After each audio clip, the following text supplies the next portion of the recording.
Russia's cruel campaign of violence and aggression has earned it the right to be among the pariah club of state sponsors of terrorism. That is a direct quote of a Democratic Senator Richard Blumenthal. On June the 20th, Republican and Democratic senators introduced a bipartisan bill to designate the Russian Federation as a state sponsor of terrorism.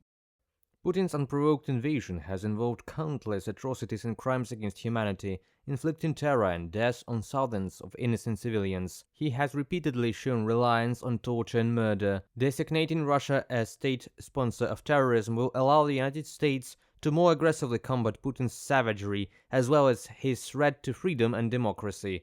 Richard Blumenthal, United States Senator, Democrat politician, in his statement to the U.S. Senate on June 20, 2024. The proposed bill will not only officially assign Russia the title of state sponsor of terrorism, but will also have secondary effects, including for those countries that cooperate with it. It would also expand the list of prohibited dual-use goods and open up the possibility of lawsuits and other civil claims from victims of Moscow-sponsored terrorism. Most importantly, this designation would dramatically increase the tools available to the United States to punish Putin for his barbaric behavior in Ukraine and his disruptive behavior throughout Africa and the world at large. Putin's Russia is a state sponsor of terrorism, and it's long past time to make it official under U.S. law. Lindsey Graham, United States Senator, Republican politician, in his statement to the U.S. Senate on June 20, 2024. This is not the first attempt by the United States to designate Russia as a state sponsor of terrorism. A similar bill has already been submitted to the U.S. Parliament in 2022. According to experts, the second attempt is related to the Strategic Partnership Agreement between North Korea and Russia, which was signed during Putin's two-day visit to Pyongyang. The New York Times called the agreement a renewal of Cold War-era security guarantees that go back to the now-defunct 1961 Mutual Defense Treaty between Pyongyang and Moscow. Indeed, this situation is associated with the deepening of cooperation between the Russian Federation and North Korea, has set the internal discourse in the United States in a context of what to do next. Firstly, destabilization of the situation and even greater tension between South and North Korea will be observed, because North Korea, due to this visit, deepening cooperation with the Federation, is increasing attention to itself. Previously, they managed to do this with the help of tested missiles of different types and ranges, but now, amid the fact that Russia needs to replenish its reserves, unfortunately, it continues this war. So North Korea understands that it can now receive certain bonuses for itself with the help of such cooperation.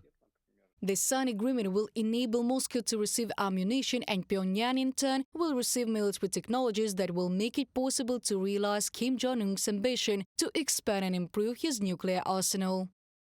We need to be aware of that authoritarian powers are aligning more and more, and they are supporting each other in a way we haven't seen before. So again, the answer is that when they are more and more aligned, authoritarian regimes like North Korea, China, Iran, Russia, then it's even more important that we are aligned as countries believing in freedom and democracy. So NATO is in that way even more important now than before. Today, the question of recognizing Russia as a state sponsor of terrorism is more and more actively discussed in the United States, and the likelihood of the adoption of a corresponding bill after the European Parliament is becoming more and more realistic. Let us recall that in November 2022, the European Parliament adopted a resolution recognizing Russia as a state sponsor of terrorism.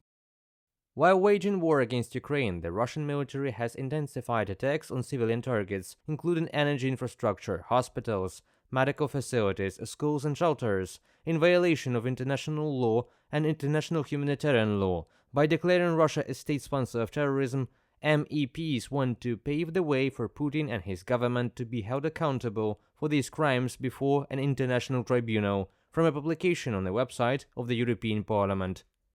The first country to officially declare Russia a state sponsor of terrorism was Lithuania, May 10, 2022. Later in the same 2022, a similar statement was made by Latvia, Estonia, the Czech Republic, the Netherlands, Poland, and in February 2023, Slovakia, as well as the Parliamentary Assembly of the Council of Europe, the NATO Parliamentary Assembly, and the OSCE Parliamentary Assembly. Reported by Diana Kolesnik, Yulia Granovska, UATV News. Don't